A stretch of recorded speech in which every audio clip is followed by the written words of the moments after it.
өткөрүү үчүн 100 000 сом, 150 000 сом чыгым кетип жатат.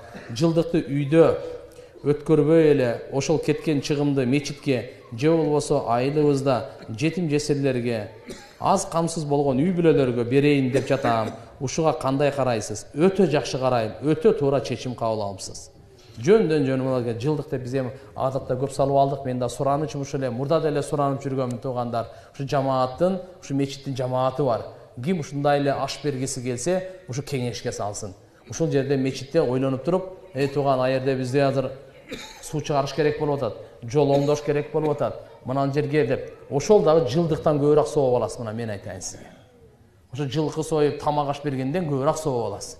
Садакай жарияны пайгамбар саллаллаху алейхи ва саллям жылкы союп жылдык өткөзүнө деген жери жок. Албетте тыюусу дагы жок. Кылсаңыз деле болот, кылбасаңыз деле. А бирок мына жерге пайгамбар саллаллаху алейхи ва саллям мына соопторго ким мисалы ошол жылдык мына жерде 100 000 сом, 150 000 сомго машаалла өтө чоң иш болот. Ошого атаңызга, чоң атаңызга, апаңызга, тайыне таятаңызга ким көз жумган болсо маркумга бир жакшы ушундай садакай жария элге пайдасы тие турган нерсе кыла турган болсоңуз, Кудай кааласа, ошол жерден канча ел пайдаланса, бардыгы сообу сиз кимге ниет кылсаңыз ошого кете берет таксыр. Өтө жакшы эмен айттыңыз буюрса.